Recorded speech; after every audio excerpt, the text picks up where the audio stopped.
and welcome to the 28th Annual Milken Institute Global Conference.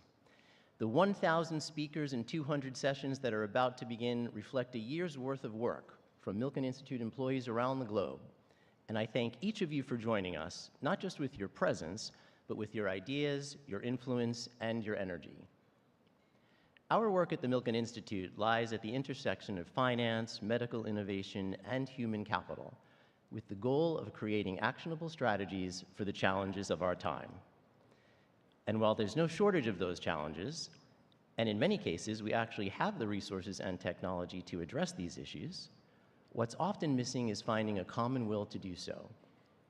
How else to explain that in a world that has created some $500 trillion in wealth, 1 in 11 people on the planet live on under $2 a day? Or that tuberculosis, a totally preventable and curable disease, killed 1.3 million people last year. Or that nearly 2 billion people still live without the internet, which in today's world means no access to basic education, telemedicine, or economic opportunity. These aren't just numbers, these are actual lives, and a sobering reminder that the distance between what we can do and what we are doing is still far too wide. We need to close this gap, but how? We know that innovation and opportunity must go hand in hand. Breakthroughs in biotech, AI, and fintech are moving at an exponential pace. But if those breakthroughs benefit only the few, then we're failing.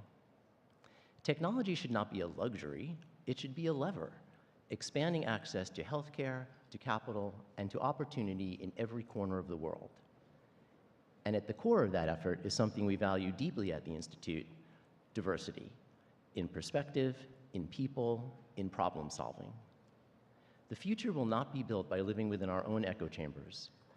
It will be built by bold, inclusive coalitions that reflect the world we're trying to realize.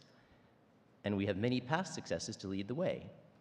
We see time and again, when capital, innovation, and collaboration come together, remarkable things happen. But there's a more concerning gap I want to talk about, one that doesn't show up in spreadsheets but is just as critical: the growing erosion of civility in how we speak to one another. The temperature of our conversations across media, politics, even PTA meetings has risen to the point where anger too often replaces listening. Hostility has crept in where curiosity used to live. And tragically, in far too many instances, violence has often followed.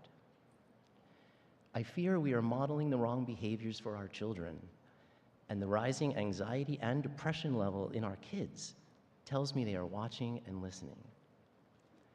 Too often we close our minds, our ears, and increasingly our hearts when we come upon a different perspective.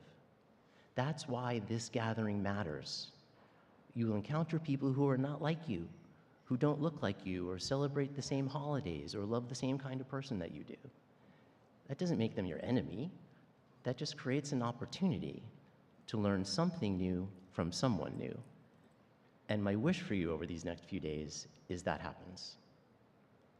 We've worked quite intentionally at this conference to create a space where people from different sectors, backgrounds, and beliefs can come together, not to agree on everything, but to engage with respect, to disagree without dehumanizing, to challenge ideas, not identities, and to remind ourselves that progress doesn't come from shouting, it comes from listening, learning, and leaning in. We won't solve everything in 1 week, but we can set a tone. We can break bread and build trust, and we can make this a place where capital, compassion, and creativity come together to do what none of them can do alone.